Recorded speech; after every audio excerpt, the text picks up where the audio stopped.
Welcome back, everyone, to another episode of the Qualified Podcast. With me today, I have Mary Gonzalez from Mary and A Mop with their original location in Orange County, California, and now, as of recently, added on Las Vegas to their ever-expanding business. Mary, thank you so much for joining me today and sharing your story with everyone. Thank you. So I know this is a little bit different. We just talked about that right before we started the recording here. You actually didn't start the business yourself. Your son, Johnny, started it with his partner, Sergio. That's correct. And they have several successful cleaning businesses. They had a window cleaning business that was super successful. And now they're in the space of teaching everyone how to replicate that and do that themselves. And they did it for you. Yes, that's true. They did. They actually started the business to help me because I was driving rideshare, and during pandemic we couldn't do that. So he said, "Mom, do you want to start a cleaning business? I'm going to help you." And he set it all up and just kind of let me take control of the everyday operations, sales, and that sort of stuff. Excellent. Give us a little background on yourself. Where were you born? Where did you grow up? So I was born in Orange, California, and the seventh one down of nine children. My mom was actually an immigrant from Mexico. My father was born in Oakland, and then he was raised in Guadalajara, Jalisco. So both of my parents came to Orange, and that's where all nine of us were raised. Wonderful. And were they business owners? Did you learn any business from them? So actually, my father was he owned a trucking. He owned his own truck, and he owned a trucking business. So he would haul fruit from Orange County, Indio, and so he worked at Villa Park Packing House and would haul fruit for them. So yeah, my dad was an entrepreneur. After that, he also bought when he retired. He was like 80 something years old, and he didn't want to stay home, so he bought an ice cream truck. And then his ice cream truck kept getting broken into, so he sold that, and then he started a gardening business. So he worked until he was like probably, I want to say, 87. That's that's wild. That's amazing that he kept going for all those years. And I mean, didn't let time slow him down and just wanted to stay busy. Right, right. And he passed it down to you. You passed it to your son, and it's now a family thing. Yes, yes. And actually we love being entrepreneurs and being able to work work from home remotely and be successful at it. It's definitely something great, and I feel like everybody should have even a small something on the side to supplement because it helps in so many different ways. It sure does, especially when a single mom's out there. This is just an amazing business to have because you have the income, you have the revenue. It's pretty easy to run, actually. Absolutely. What would you say is one of the best things of growing up in Orange? Um, so actually, when I grew up there was nothing but orange groves. So it was so like kind of like a farm town where we lived. So there was a lot of agriculture there. Um, and then as time moved on, of course, they started knocking down all the orange trees and building houses and stuff. Um, I enjoyed that. We enjoyed Disneyland when the tickets were just books, you know, stuff like that. Being able to just like roam, in the yards or just in the orange groves, playing with my brothers and sisters. It was fun. I just came back from California not too long ago, and it was definitely a wonderful experience. You have something to do I mean, if you're situated around LA, 2 hours north, 2 hours east, south, you have something to do. You have almost everything: the mountains, the Yeah. desert, obviously the beaches, Right. so many things to do. And my wife and I are actually looking at possibly moving out there. So Oh wow, that's yeah. amazing, Michael. Amazing. Yeah, I love it there. We go back at least once a month. We still have our condo there, so we go back once a month. Johnny's here in Las Vegas, so it's kind of cool that I get to be at least by my youngest one. But I do have two older children and three grandchildren in Orange County, so I get over there as much as possible. But I do And miss. it's not that far of a drive. A couple hours, four-ish hours, or like a About 45-minute flight. yes, an hour, less than an hour flight. So let's go a little bit more into the business now. Again, you didn't start it yourself, but you were very open to having that opportunity for yourself because the pandemic did put a big strain on everybody. Yes. I know a lot of people did pick up DoorDash, Grubhub, ride shares like Uber and Lyft to supplement and help them get through it. I know I did. I was a Lyft driver. I still do Lyft a little bit on the side, and it's it's tough because you don't always want to. I mean, the better times are during the morning rush or later at night. So you Right. make the money when it's kind of gridlocked. Right. And that's the one time you don't really want to be in the car. But if you want to make money, you kind of have to do that. So when he came to you with the opportunity, you were automatically excited to do it. And how long from when he started did you leave rideshare? Actually, immediately, Okay. because I was doing rideshare, but then I was also doing another thing. It's called VEO, and it was medical transportation. But with that, you have to be lifting wheelchairs, and you also are taking people that might be sick because they're medical. It's medical, and I have autoimmune. So my son Johnny was like, I have to do something for my mom. She can't do this anymore. I don't want her getting sick. And it was still pretty close to when the pandemic ended, but really was still, you could get sick. So that's when he started. And then he started teaching me how to sell. And we had our little struggles with that. Because it's pretty hard for your son to be telling you what to say and what to do. Yeah, And I then can only imagine. being a Hispanic mother, I was like, no, I'm not saying that. I'm not doing that. And sometimes he would hear me speak on the phone, and I would, in sales, you have to totally convince a person, right, that your product is better than what's out there.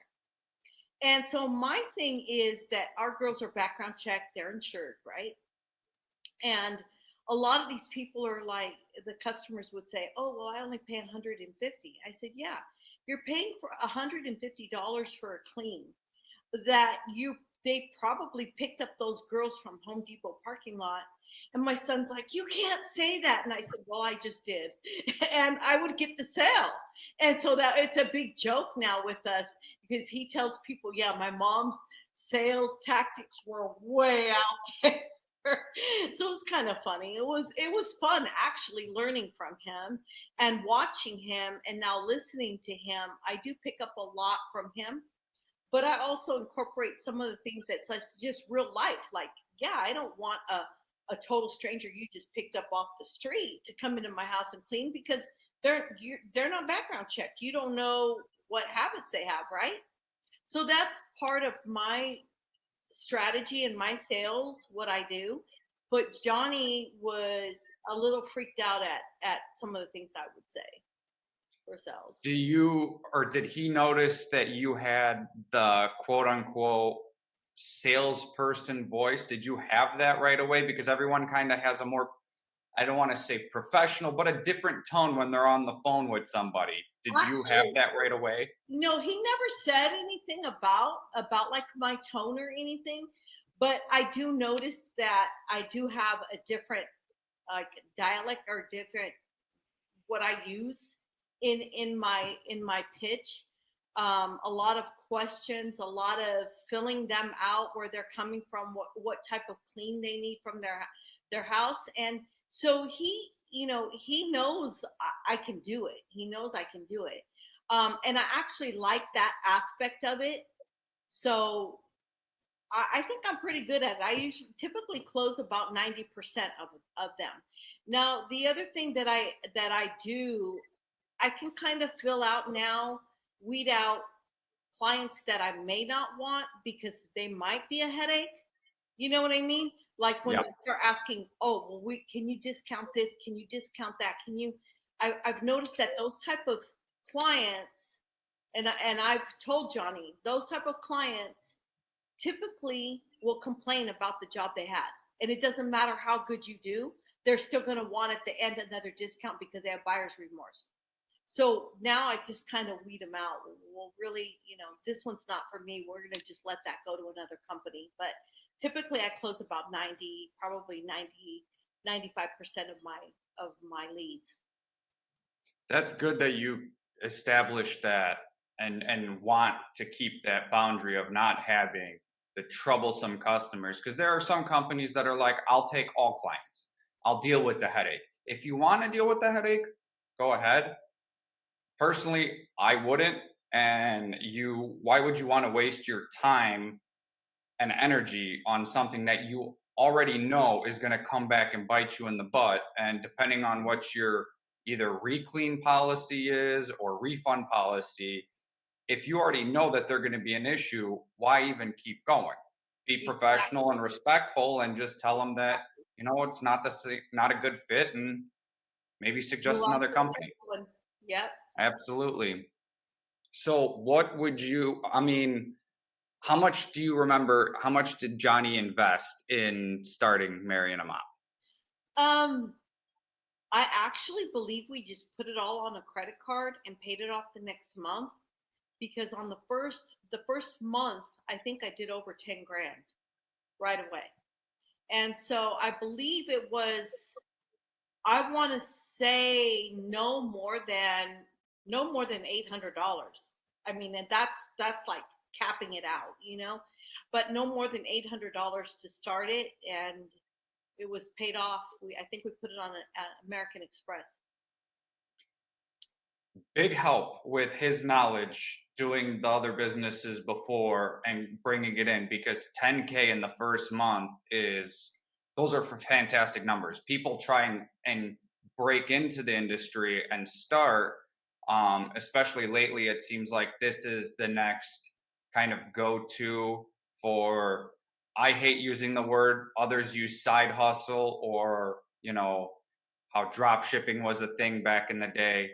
Mhm. It's now this, and getting started with $800 and then doing 10K in your first month. That is huge. That is fantastic. Life changing for us. Absolutely. Being a single mom, Johnny's dad passed away. I think he was, I want to say maybe 13 or 14 when Johnny's dad passed away. But I've always been a single mom to him from the time he was probably 7 years old. So, I've always put him first. All my children, I've always put them first. And so having my own business and knowing that I could go from 10 grand to 50, 60, $70,000 a month off one company and then duplicate it here in Vegas, it's amazing. As a matter of fact, Johnny didn't help me with Vegas. My fiance did all of the background, like all the booking koala. He did the website. He did everything and locked it down. So now I just have to do the hiring and start booking jobs. That's it. So Wonderful. And it's so great that you can duplicate it in another location and not need to start a completely new business name for it and all that.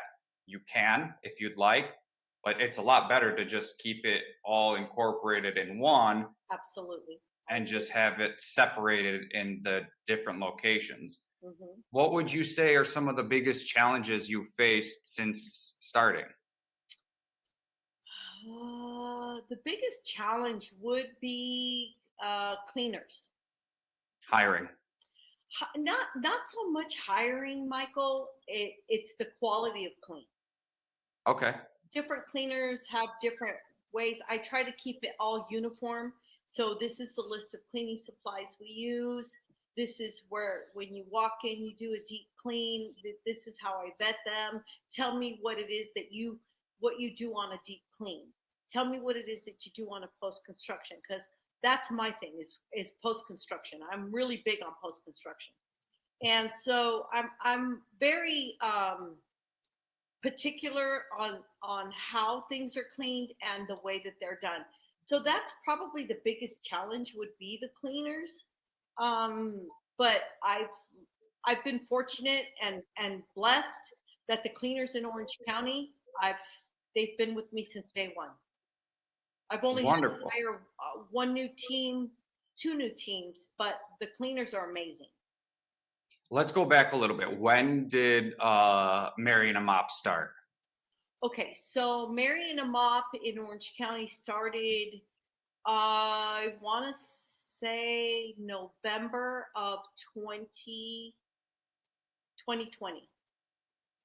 Okay, so we're coming up on 3.5 years now. Yes. And your new location in Vegas started when?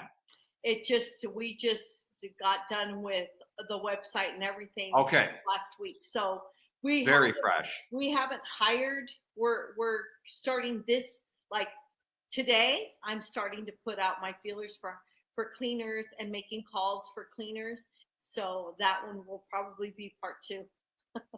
Excellent. Uh, Competition. How are you different than the competitors in Orange County? So competitors in Orange County, at first, I was a little freaked out at how many cleaning companies um, were in Orange County as I started looking and kind of like going through the websites and that. But actually, I think that Mary and A Mop is different because the girls have been extensively trained. They're background checked. They're insured. We also do like give them checklists. We put notes in for them to make sure if the client has something extra that needs to be done. We they The clients communicate solely with me. So in other words, once the cleaner gets there, if there's an issue, if something's been broken, they totally go call me and we handle it together. We guarantee all of our work. So if they're not happy with their clean, at the time they do their walkthrough, we do the walkthrough at the very end, especially if it's a deep clean post construction, move in, move out. We go and hit whatever. I have the girls redo whatever it is that the client's not happy with. The other thing that I've noticed is on our bookings, we typically will do a deep clean first, and then what they do is they will I will call the client and then ask them how they like their cleaning and then get their reoccurring.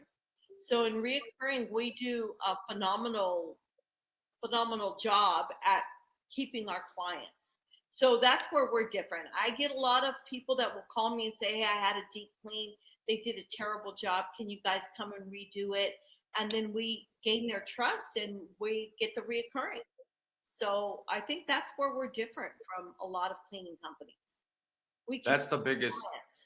the biggest thing for you is to get from one time to recurring, Right. because then you know every month how much money is coming in, what you can spend on marketing and everything else like that. So it's huge that you're focused big on that recurring as well as the post construction that a lot of people I feel like tend to stay away from post construction.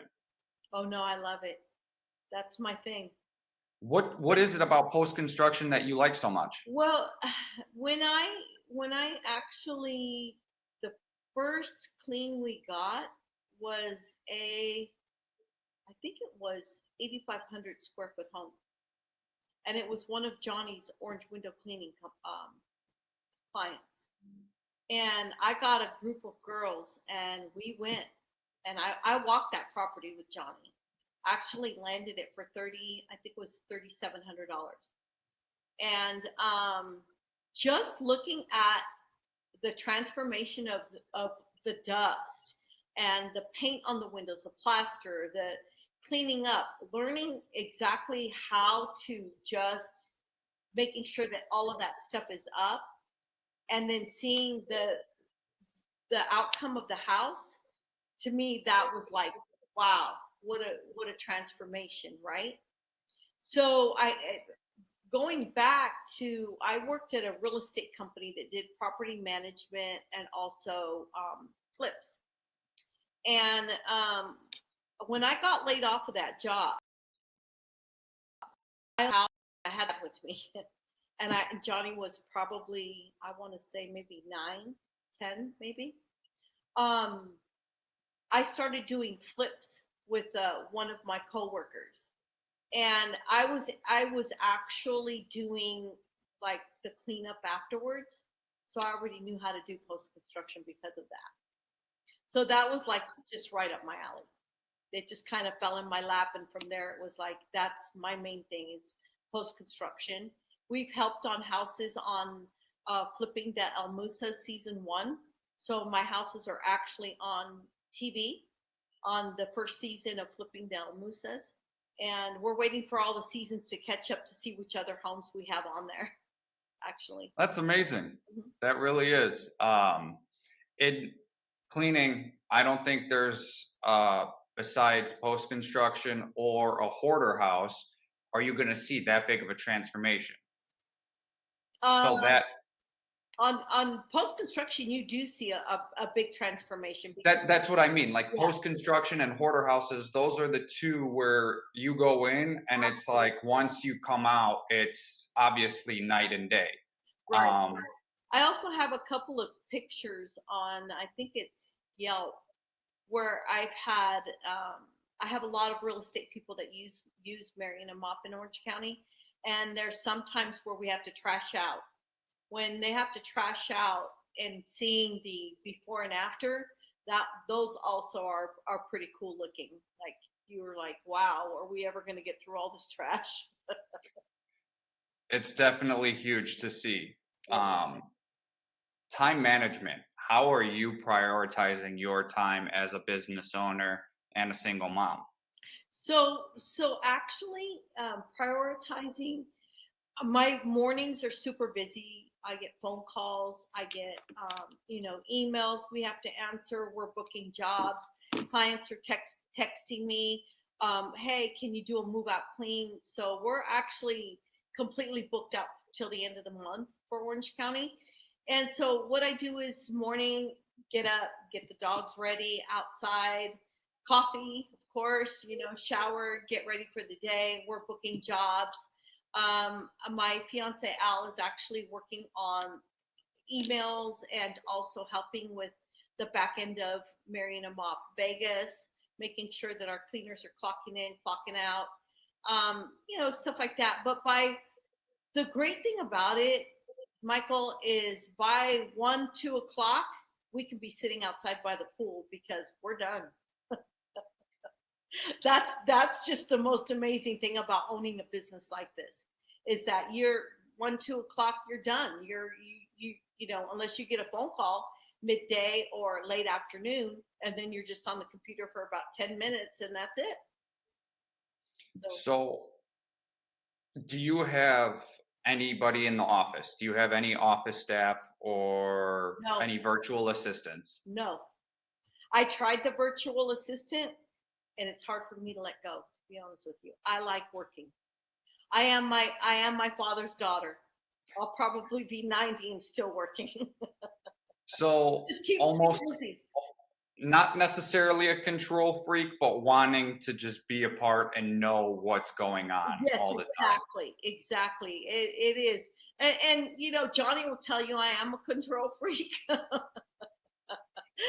But I do. I like to know what's going on with my business. I like getting on Booking Koala. I like being able to see what the revenue is every month, what each girl is doing for the month, so on and so forth. It's amazing, and I just learned a couple more new tricks on Booking Koala. So I'm learning something new every day on Booking Koala. That's what we love to hear. Would you say that your very hands-on approach ties into your leadership style? Yes, absolutely. Absolutely. What is your leadership style like with the girls and anybody else who works with you? Well, actually, we have a very tight relationship. The girls have been with me. So my first team, Team Dahlia, she knows how to do construction. She knows how to do move in, move out. She's very, very detail oriented. Actually, I only talk to her maybe twice a week now because all I'm doing is sending her the jobs. She knows what she has to do. Pretty easy. They love working for me because they're making life changing money.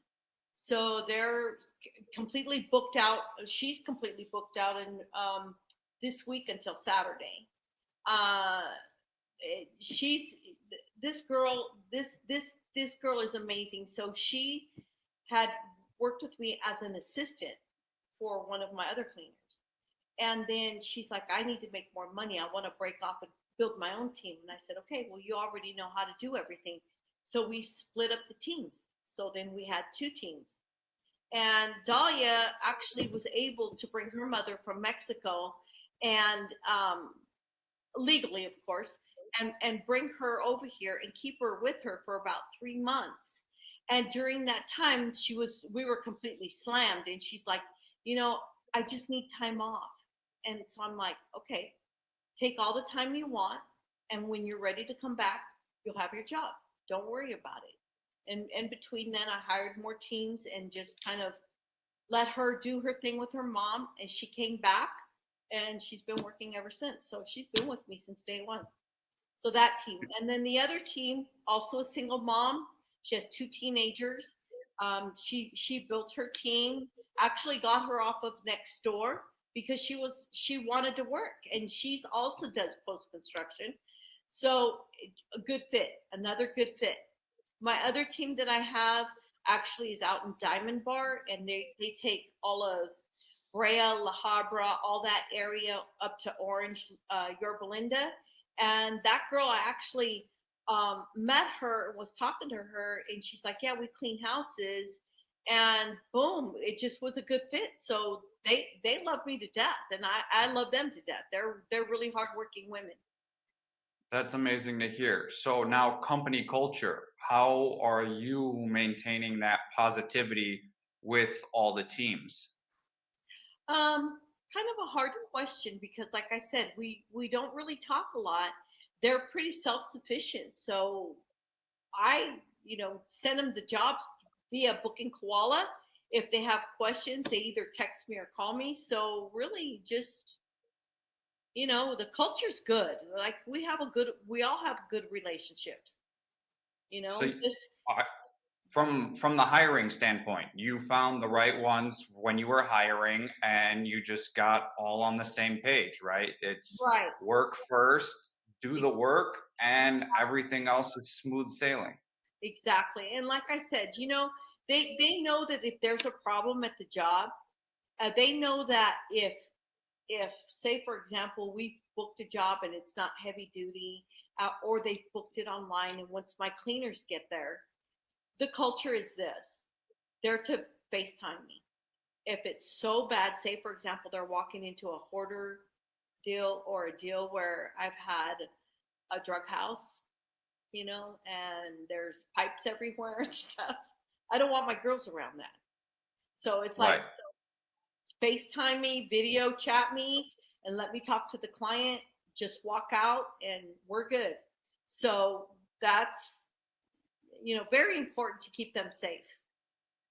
Absolutely. Because this is one of few industries where you are entering somebody else's home Exactly. for business. So the respect has to be obviously for the homeowner, but on whoever is entering to do the work. Exactly. And that's why if anybody's listening out there, always teams of two. I don't like for the girls to go by themselves and do a job. I really don't. It's always better Safety is to have huge. two. Yes, exactly. How do you handle then setbacks and failures in day to day or just overall? Um, so if you're talking about like setbacks would be maybe not having. To me, a setback would be not having that cleaner that day be on point, right? Having a bad day. Everybody has a bad day, right? Sure. Not keeping the cleaning up to par, and then having somebody call me or leaving a bad review. I never want to see a bad review on my Yelp. Yelp's expensive. I always want to keep everything positive, everything clear. So setbacks, we try not to have them, but when we do have them, I typically just handle them and I go in and either give a discount or make sure that if they're giving a bad review, I address the issues, try to make them right. That's really about it.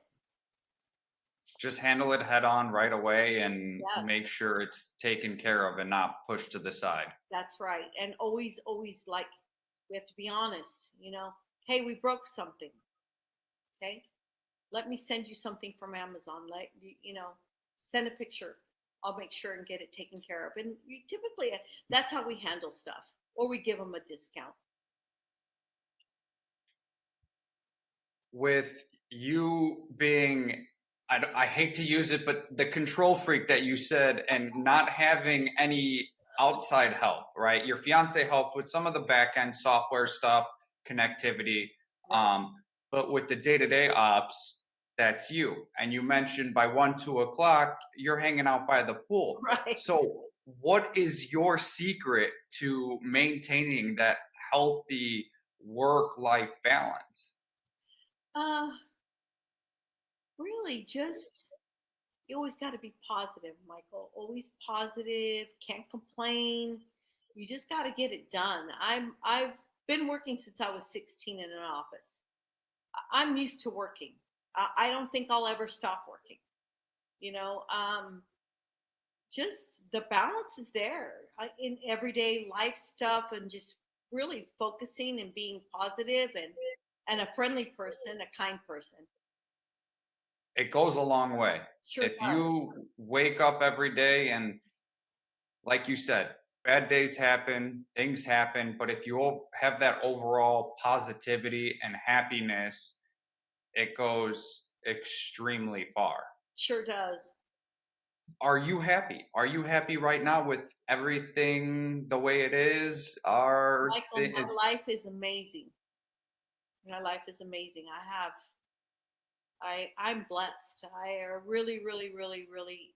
My kids are good. I have three children. Two of my my two boys are entrepreneurs. My daughter's the director of operations for a huge imaging company.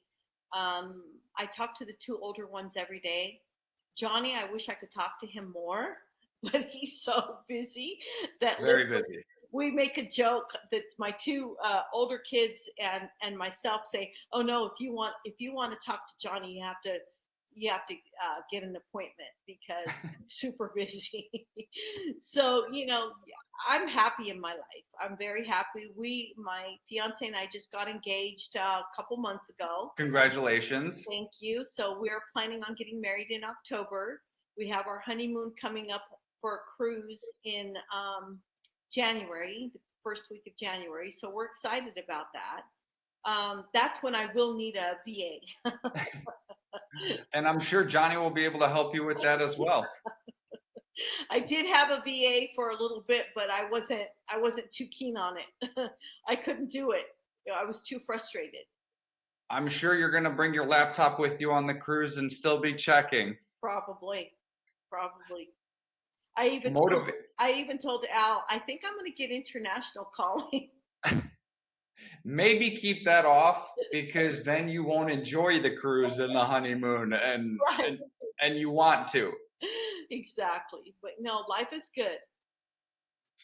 I guess this is more of an easier question for you because of the way, your dad worked till his late 80s, but how do you stay motivated and maintain that drive? It's in your blood, obviously, Right. But is there anything that you, I don't know, kind of set in the future and kind of use that as motivation, or what do you use as your motivation? My motivation is like it's just life. Like I know I have to work. I know I have to maintain a certain amount of money in accounts to have this type of lifestyle. And I know we'd like to travel. There's a lot of things we love that there's a lot of restaurants here in Vegas and we like to try even though I love to cook. I've been cooking since I was a young girl. So, but there's some times where you just want to get out, right? So I just I really like the fact that working and having money in a savings account and having that backup, that big huge savings account, right?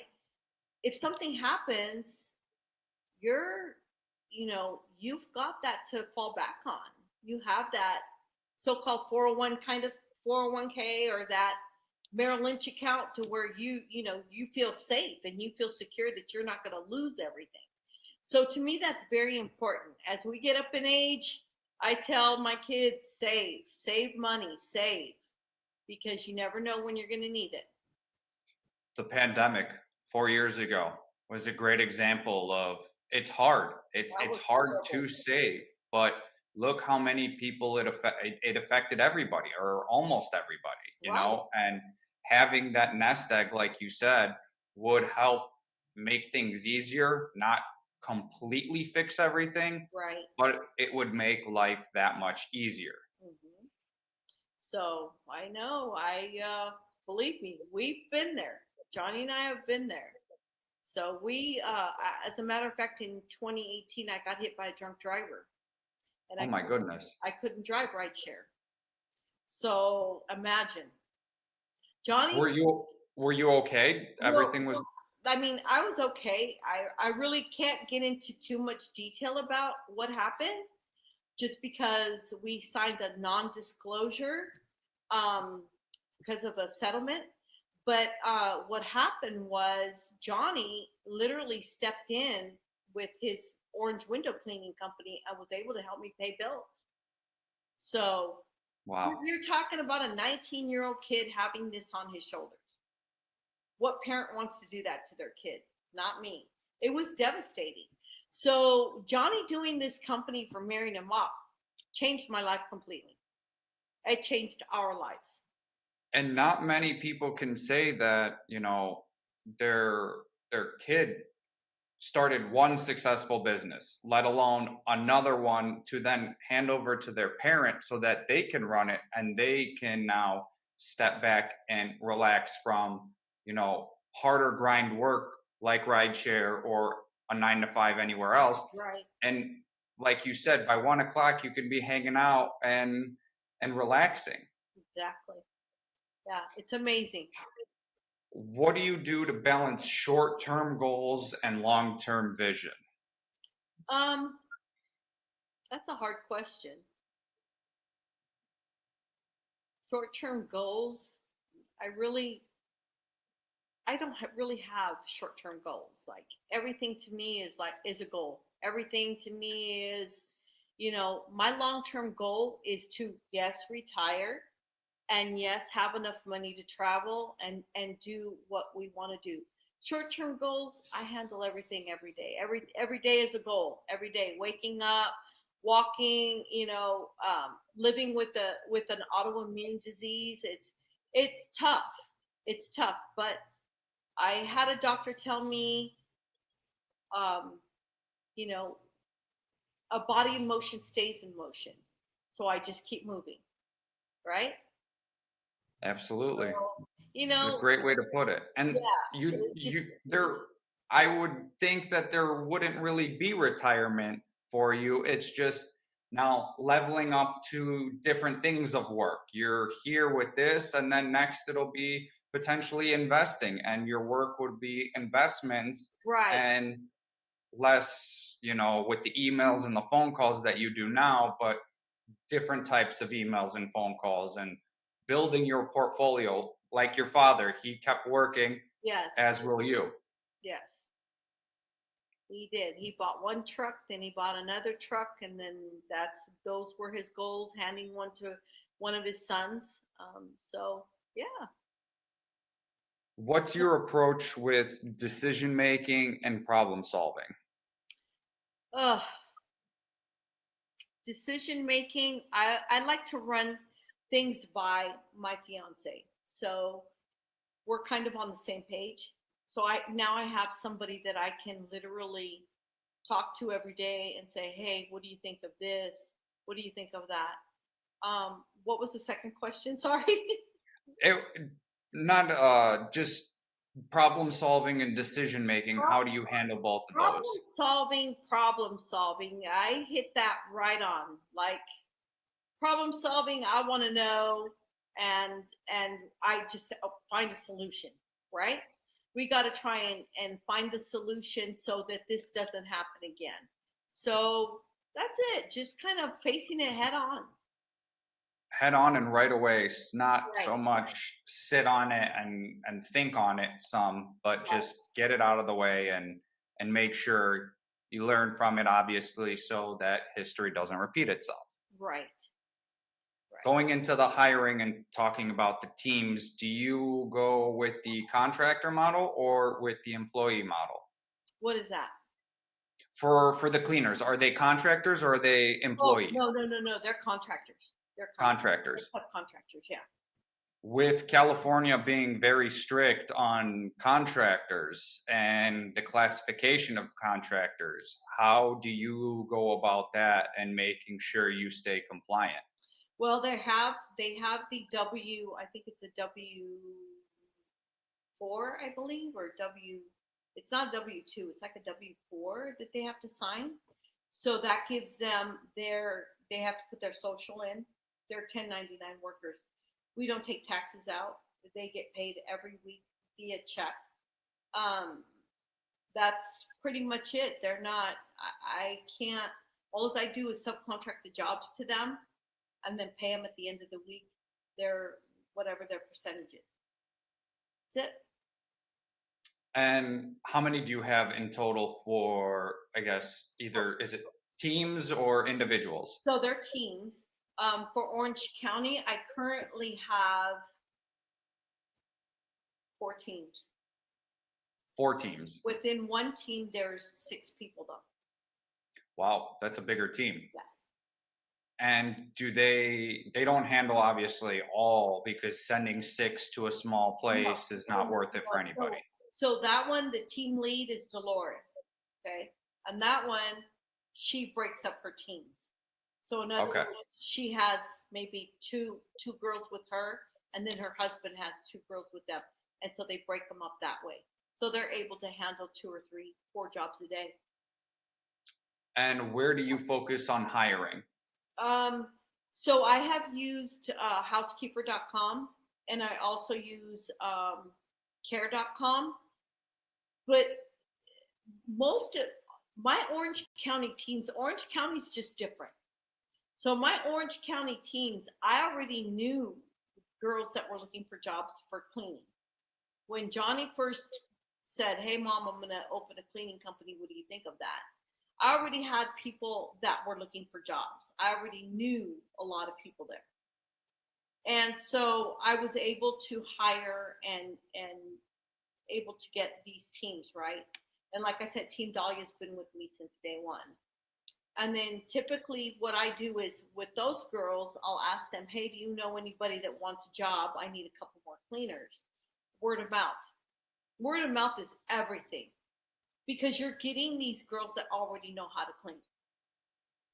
So not necessarily like some of the models that Johnny uses. Hey, call other cleaning companies. Maybe they might be short of, cleaning. That's all good, but you never know if they're taking your clients. You just never know. There's always that. I'm kind of weird about that. So Team Dolores has her own cleaning company. So she has her own clients already, and she has some of mine. That's a great way to put the word of mouth, especially with hiring. With your other teams, right? Right, because it's you are friends with people who are like you. If they're a good person, all their friends are going to be good people. If they're into sketchy stuff, more than likely their friends are into sketchy stuff. Right. So And we don't if want you have no, and if you have great cleaners who have friends that are looking, then it's a bonus for you because 9 times out of 10, they're going to end up being the same, just like who works for you currently. right, right. Do you utilize the hiring portion inside Booking Koala at all? No, I didn't know about that. So we're going to look into that. All right, notate that because that's definitely you can put that in and help you along the way for sure. Yeah. So it's called what? It's just the hiring portal. Okay. We'll pull that up as soon as I get off the phone. Excellent. What hiring process, start to finish? What does that look like? So hiring process is like I think I had mentioned. I typically will sit with them and say, "Let's go have coffee at Starbucks," and then ask them, "Tell me the type of cleanings you do: deep clean, basic clean, post construction, move in, move outs. I want to know everything, like what you need to do when you go in. Where do you start when you go in to a home? Typically, do you introduce yourself? Take me on a trip of what you do when you first walk in, and so then they're naming it, and then I ask questions. Um, when you start cleaning a home, let's say it's post construction, where do you start at the clean? And if they say downstairs in the kitchen, no.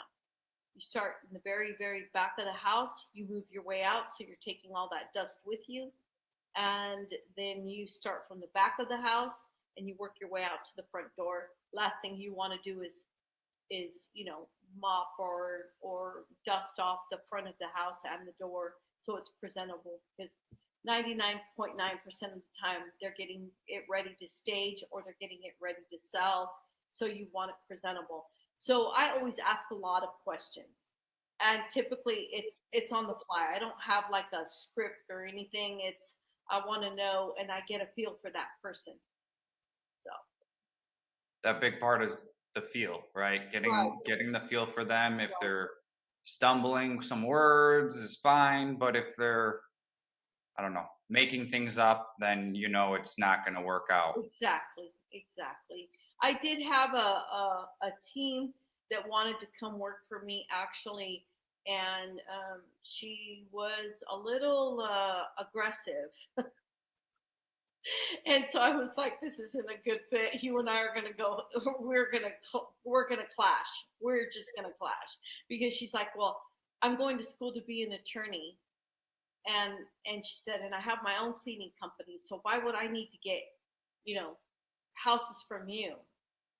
So I was like, "Well, you're already starting off like, well, So if she was applying to work with you, what was the point of applying? If well, that was that, yeah." So that I actually had reached out to her on care.com, and then she was like, she called me several times, but was very, I don't know, off-putting, already had that attorney mentality, if you get where I'm going. Very, argumentative. yeah. So I was like, I don't think this is going to be a good fit. But I have run into a couple of them like that. It happens. It does. Hiring is one of the bigger pain points in the industry, um, for multitudes of reasons. Right. Have you ever checked an applicant's social media before scheduling an interview? No, I never have. That's interesting.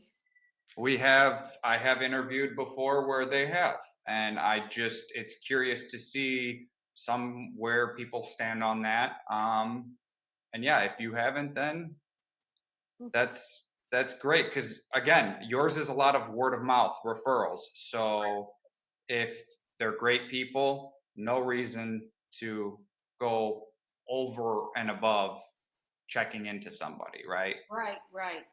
Well, that is Red a good point. Red flags on applications. What is the biggest red flag for you on an application? Oh, you know, I really haven't come across any red flags on applications. Typically, what we do is we really don't. We sit and have a one-on-one. Like I'm not going to send somebody. I'm going to go ahead and do their background check, but I'm not going to send somebody to a job unless I am 100% sure that that person is capable of doing it.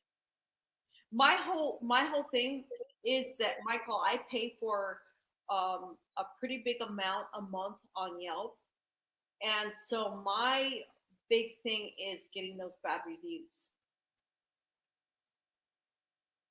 I've literally fought to have reviews taken off of Yelp, and that's very difficult to do. But With Yelp itself. yes, I'm a very stubborn woman, and I'll fight tooth and nail if I know I'm right. It's your business. You have to fight for it. Right. If it's not you fighting for it, it's not going to be your customers. It's not going to be your workers. Johnny has told me, Mom, you'll never get that review taken off. And I said, watch me. I will. And I've done it. You might have to share how you do that, because I know a lot of people struggle with that. It is a big. He is right. It's a big pain point. Well, I'll use two examples. First one was a lady in, I think she was in Boston, and she had a daughter that was going to the university in Orange at Chapman U. And this young lady's house was a move out cleaning, and it was the worst. This girl left food, there was maggots, it was awful. She had so when the mother booked the job, I gave her the quote, but when we got there, it was trashing out food out of the pantry, trashing out food out of the refrigerator. She never mentioned that the refrigerator needed to be cleaned. I asked her, no refrigerator, but then when they got there, it changed. Well, long story short, this lady decided she was going to give me a 1-star review. And I thought, I got the pictures, everything's immaculate. What she was mad about was I upcharged the refrigerator and the trash out because it was fair. It was going to take a lot longer than what was quoted. Sure. Didn't seem right. And I had gotten approval for the upcharge. She didn't say no. And so when I read the review, I immediately called her. And she said, who is this? And I said, it's Mary, the owner of Mary and A Mop.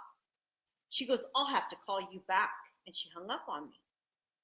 So I proceeded to send her a text message along with pictures. And I said, look, I don't appreciate you giving me a 1-star review. The house was clean. It was immaculate. It's not my fault that this substance was on the stove. There was trash. There was food to take out. And we need to charge for that. That's only the right thing to do. Here are the photos of the way that your daughter was living. If I was you, I would, if I was in your place, I would change that review. I said, because I will be posting these pictures. And boom, within seconds, it was a 4-star review. I wasn't going to. I mean, you had the pictures, the backup. Right. You were not in the wrong when contacting her and saying, or initially saying, if you want it to be cleaned or trash out, it's going to be more. If she denied in the beginning, fine. But once you got there, things changed and you let her know, hey, it's going to be more, no issue. But once it's done, she possibly used the 1-star against you to maybe get some money back. And it didn't win, right? Because you had the before and after pictures. That is huge. That is one thing I believe every home cleaning business should be doing. Exactly right. I tell my girls, always cover your back. Always cover your back. So you walk in a place and you see, and you know I didn't mark heavy duty. You know I didn't upcharge anything on that booking because we're going by their word. But once you get there, you're going to take pictures and you're going to FaceTime me. Because before we even start cleaning, I'm going to have a conversation with the owner. Because that's just like walking into a place that's 1,100 square feet, but yet it's a 4-bedroom, 4-bathroom. You know that's not 1,100 square feet. No. You know. And so people sometimes that book online, they do this. So what I do is when I get the booking, which is a good point, I get the booking, I look, and if they book themselves, I'm looking up that square footage. I'm looking up that property, and I'm doing my homework. And if the square footage is under, I'm calling and saying, "Hey, I think you made a mistake. Real nice. Let's talk about your property." And when I do get a booking online, I call them and have a conversation. Let's talk about your dwelling. Tell me what it is that you I know you want a deep clean, but on a scale of 1 to 10, 10 being super dirty and 1 being super clean, where does that house lie? Because I need to know if they're booking they might be booking something wrong, right? They might be overcharged or they may be undercharged. So whatever it is, I'm going to adjust. Zillow, Trulia, whatever, those are great tools for you to check. And that is very smart for you to do. To if you saw that it was self-booked online, go in and check that, because like you said, it will save you headaches. And it could be an honest mistake. They could have misclicked and whatever. And if you catch it early and just get it fixed, saves you all that headache later on. It saves the headache also for the cleaners, because they're going in there and they're going, why did you charge? Why did you undercharge? Why are you making me come to this booking? And your cleaners get annoyed because they know they're going to be there a long time. It's money in their pocket. Right. And then also, if there's another booking afterwards that they need to get to, that's going to be interfered with, the next customer is going to be upset. Exactly. So it's kind of like a snowball effect. You start your morning and you think you're going to, oh, cool, I'm going to this job and it's not that bad. And then you walk in and you're like, oh, holy cow, what happened here? So anyway, and the second one was a lady that recently left me a 1-star review, and she was in Tarzana.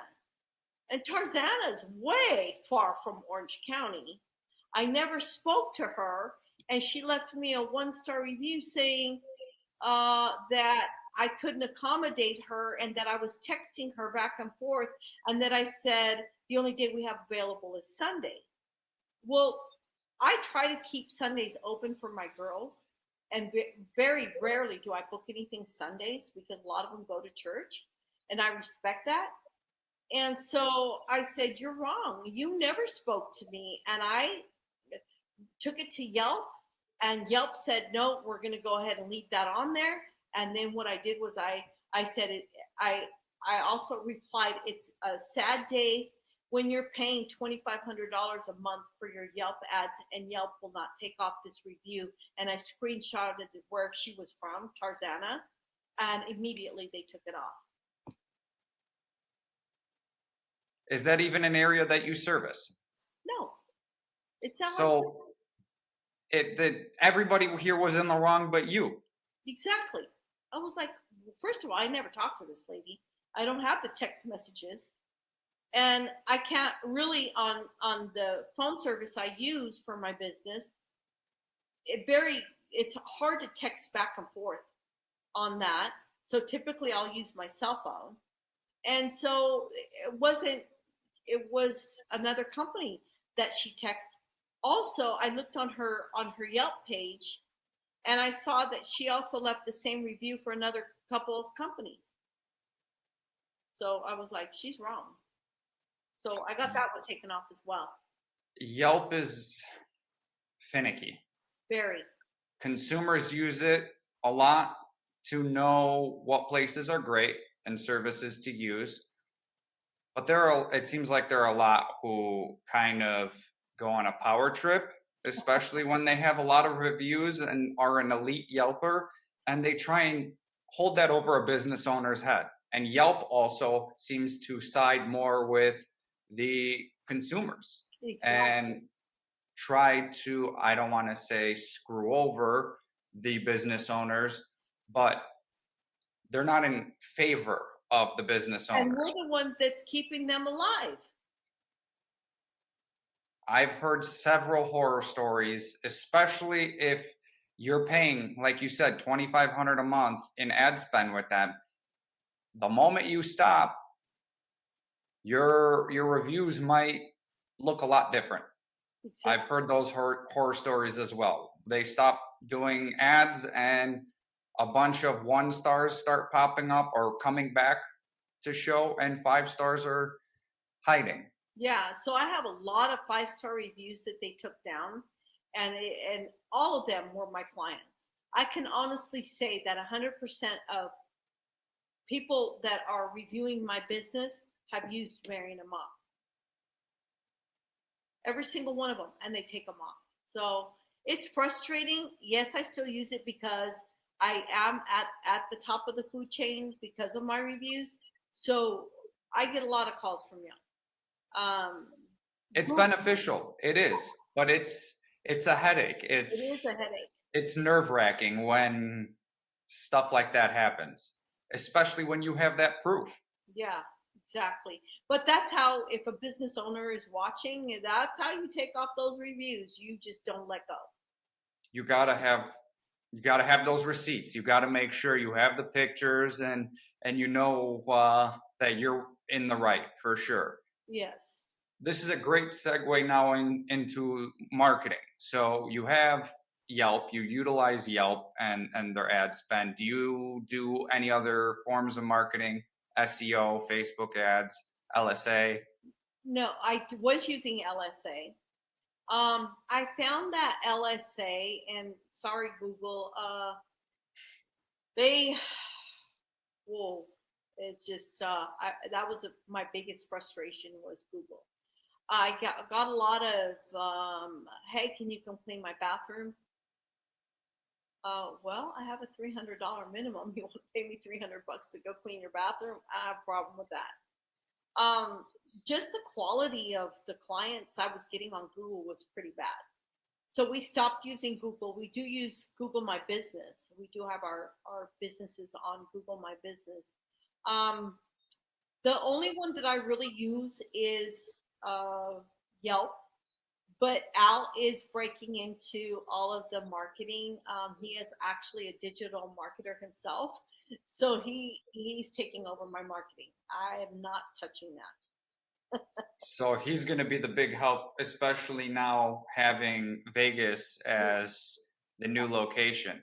And Mhm. I'm curious to know, and I'll touch base with you in a couple months about this, if Yelp works as well in Las Vegas as it does in Orange, because I know that different parts of the US and even the world, sometimes Yelp works, sometimes it doesn't. Sometimes Facebook ads work, sometimes they don't, depending on the location. So I'm very curious to know if Yelp is as big or as beneficial to you and your business in Vegas. Right.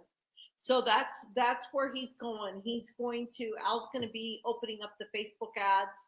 He has posted some stuff on his own personal page, but he's going to be doing Facebook. We're going to do Google, and we're going to do Yelp once we open up Vegas. Everything's all set up. It's just hiring cleaners and then cutting loose of the ads. That's our next step. Let the what's that term, let the faucet run and Yeah, spend the money, get the bookings, and just go. fingers crossed. I think we'll do good here. I believe so. With Airbnbs, I know Vegas is a big Airbnb town, a lot of golf course, obviously the strip, all the sports teams. It's definitely revamping as the hot area that it's always been. Right. There's a lot of new homes too, building. So we want to go after the post construction. Fingers crossed that it's going to be as good or even better than orange. Yes, absolutely. My next question, I think I already know the answer to, but how do you stay up on industry trends? Is that Johnny's forte of kind of letting you know, or do you kind of know maybe before he does? Not really. I don't really keep up with any of the industry trends. I mean, cleaning is cleaning, Michael. It's pretty just clear cut. Go in, clean, do a good job. It just as far as like cleaning supplies, I don't really keep up with that either because I stick with what works, which Well, there's marketing, but then that will be your fiance's right, area. So right, he will let you know, or you guys will work together on that as well. absolutely, yeah. Do you, I mean, I know you're big into networking within obviously your workers to find new ones. Do you go to any networking events, or how big are you on networking yourself with I that? really don't like I said, I don't do any of that, the networking, the social media, all that stuff. I'm not up on that, but Al does. He keeps up on all of that. Do you have partnerships with any other businesses, possibly the window cleaning that Johnny had? Well, actually, I do. So if you're talking like vendors, right? Other vendors? Yeah. Okay. So I do have a carpet cleaning company I use in Orange County that actually I met him through Johnny through the tip. I do use Jason with Pacific Carpet Care, and then the window cleaning I do still use Orange Window Cleaning. So I'm referring all post construction and move in move outs to Orange Window Cleaning. So I think that is very key for home cleaning businesses to have those kind of partnerships, because obviously if you have great customers and they're looking for another great business that you know of, right. you send them there, and then vice versa. You can get free clients from them referring you. So I think that is one very underlooked thing that a lot of home cleaning businesses should be focusing on is partnerships. I totally agree with you, Michael. So I do have a handyman I use. So if something gets messed up in a house, broken, or the oven needs to be adjusted back on track if they've taken the door off or what have you, I do have a handyman that I use in my own condo there in Orange County, and also I use him on every house. Very reasonable guy, very good, super nice guy. His name's Julian, and that's those are the ones that I use. Like I do keep vendors list for my cleaning company. Huge. I love that, because again, I believe it's super beneficial, and even your um clients, if nothing gets necessarily broken, Right. but they just ask you, hey, do you know anybody, and you let them know, they're just as happy as well. Correct. Going into the revenue side of things, how much revenue have you done since you started, ballpark? Ballpark. Okay, so since I started, how about if I just give you what I did last year? Last That works. last year I did close to 300,000. Close to 300,000. 300. It's like 298,000 and something. And profit side, how much was profit? Profit was over probably about 165. How many fleet of Ubers or Lyfts do you think you would have needed to reach that same number? A boatload. Too many, right? Right. I was actually working from 11 o'clock in the morning until probably 2, 3 o'clock in the morning. It was bad. Horrible, horrible. And now it's Not completely different. by 9 o'clock. There you go. What about this year? What are you projected to do this year? This year, I really, really believe. This year we're going to probably do at least $500,000 Beautiful. within both companies. I think that we'll be able to do at least $500,000, Both locations. both locations. Having that second location is definitely going to put, I mean, if you were creeping up on 300 alone in Orange, adding Vegas is going to definitely get you Right, there, if not beyond. right. Besides revenue, what do you look at to track your success?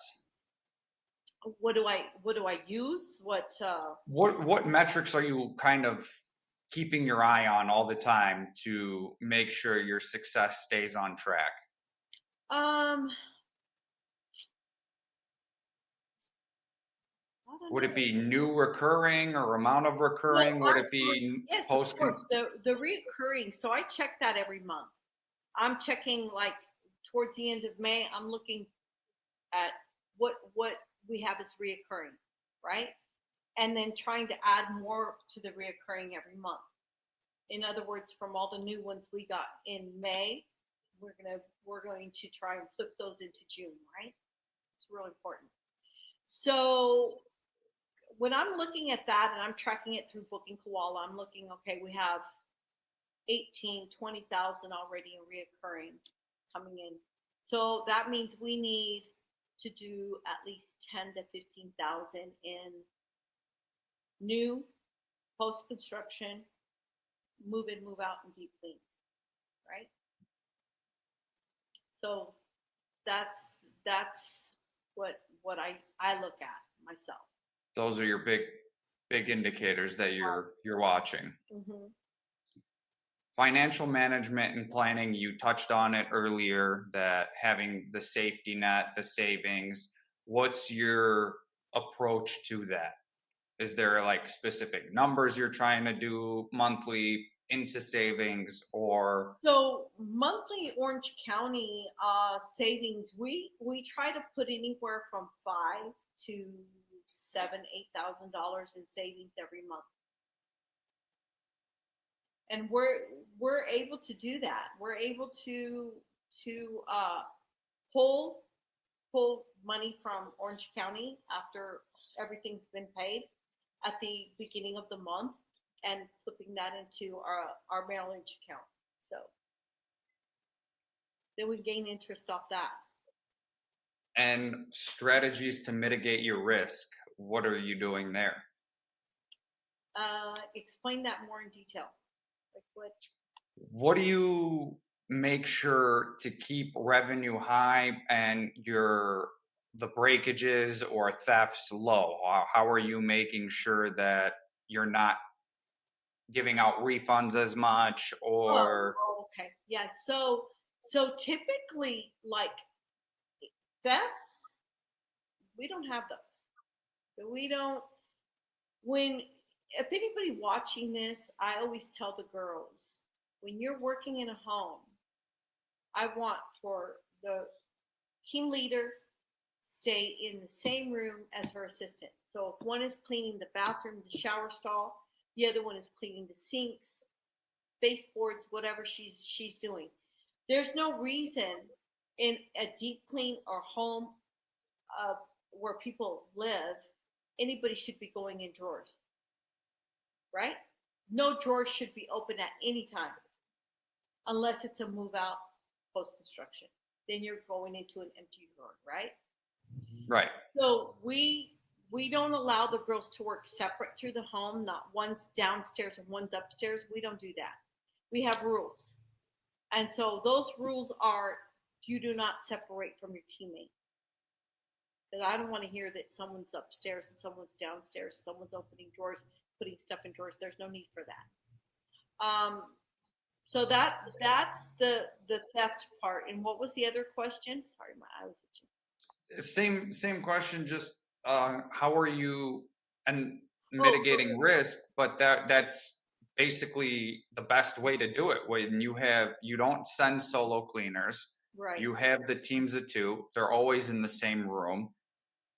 That's the best way, especially with accidents. If one falls, you would or gets hurt, the story more so is lined up. Right, exactly. And then as far as like breaking stuff, accidents happen all the time, right? And so Sure. I tell the girls, as soon as you see that your assistant or yourself, you break something, I want a picture immediately, and immediately I'm going to reach out to the owner, because I'm just hands on. I just like to, hey, where did you get it? What was the price? Where do I buy it? Or can I just knock it off off the, and typically it's been like maybe 40 bucks, 30 bucks. It hasn't been anything crazy. That's good. No destroyed floor or Right. broken tile that is now discontinued. No, none of that. None of that major, you know what? Knock on wood, Michael. Ugh, Yeah, that would be a nightmare. big headache for sure. And the other thing is too is on post construction. Um, typically, what I have the cleaner do is go in, and I want her to take a picture of everything. So dust, the corner of everything is windowsills, window tracks. I want pictures of baseboards. If there's something damaged, like for example, a light fixture or something cracked, I want to take a picture of that. I send it to the contractor. Okay, hey, this needs to be fixed. And I tell the girls, always carry blue tape with you, blue tape it. Blue tape it like the home inspectors do. Exactly. Blue tape it. Because It's we're not amazing. here for that. Great way to do it, Yeah. for sure. You always have Where to do you, be covering your back, always watching your back. and that's and when you run your own business, you have to, because Yeah. if it's not you, who else is going to do it, right? Right. And I can't physically be there, so Where do you see the business in the next 5 to 10 years? Where do you hope it's at? oh gosh, I hope that the business is doing like exponentially exploding. Like I want, to be able to have $1 million company or more, you know. We're slowly getting there. We're slowly getting there, but I think that with Vegas, we're gonna really, really just take off. Are you hoping to expand into all major cities across the US? No, No? these two for now. Okay. And see how that goes. Yes. Because once you start getting, well, you'll see with this location. Maybe after this really starts to expand, you might rethink that VA and having some help Yes, because, exactly. Yeah. I know. I get it. I get it, and I'm open to it. Especially Al saying, "Babe, guess what? When we leave for our cruise, we're gonna have to get a VA." So that's coming pretty soon. and I wish you all the best in Vegas and the continued success with Orange. Couple last questions here. Going into the software now, how big is tech and playing a role in your business? Well, it's pretty big.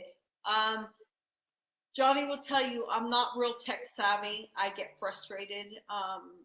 That's why my partnership with Al, it has been amazing, because he takes it over and he hears me frustrated and he'll go, "Babe, what do you need help with?" So, uh, booking Koala. Oh my God, he's literally mastered booking Koala. And he asks me questions, so we work on it together. What other software do we use? Really, the website. He will pull stuff up on our website, and he'll say, "Hey, it's not uniform with Vegas, or Orange County needs this." And so he's my eyes and my ears. He is like just amazing when it comes to all of our software and what we use. Uh, Emails. I'm so bad at following up on emails, as you know. That's all right. And so he'll say, "Hey, Michael emailed you," or "I just got an alert for this," but he keeps me on track. It's really good for me. That's great. That's great to have somebody, because if you're solo and it kind of falls to the wayside sometimes, right? Yeah, he's keeping me accountable, Michael. That's good. And how long have you been using Booking Koalas? Was it since Well, Johnny put it together? well, when he first put it together, they had this other one. Okay. Was I can't remember what it's called. It was three letters, L something. I don't know Launch 27. something. But Sergio actually was like, "Hey, Mary, we're gonna use Booking Koala." And so I'm like, "Why are you switching stuff?" Because me, I'm like, I don't like changes. And so he's like, "This is gonna be better. I promise you, it's gonna be way better." So once he put it in, and then I would ask them, "Can you guys train me on it?" They were like, "Just figure it out. It's real easy." So I literally had to figure out how to use Booking Koala myself. And how did it go for you? It was actually a lot easier than I thought it would be. And then there was like, I learned how to do change like prices and stuff like that. So, That's, I'm obviously biased, but I think the best way is jumping in and learning it and oh God, setting it up all yourself. I know it can be frustrating. There's a lot of settings, there's a lot of things to figure out. Um, you might have had it a little bit easier starting 4 years ago with less settings and getting that basis down then. And as we release stuff, you kind of learned along with those releases. right, Coming in now, getting started again, I know it's tedious to learn, especially coming from another software if they were using another one, right, and now learning how this is different from that. So I definitely get it, but definitely jumping in and learning how to do it yourself is the best way. correct. Yeah, it is. It's better to do it hands on because then you remember instead of having somebody teach you and sitting there, click on this, click on that, you forget all that. So, Or if you paid somebody to set it up, now you got to constantly email, wait for their email or their call back, and right. it's again more of a headache. What's one feature in the software that you couldn't live without? And I'm going to take away the booking and the scheduling. Okay, so it's actually when I go to pay the girls, and I just actually found this out. Al showed me that he's all, "Babe, all you have to do is put in what the girls, they're like, what girls are active, and then the dates on the calendar and apply." And that's what they made for the week. I was literally writing it. Doing it by hand. I was doing it manually. I can't live without that. Now it's like payroll's like 2 seconds. Yeah. And it was probably half a day before. Yeah.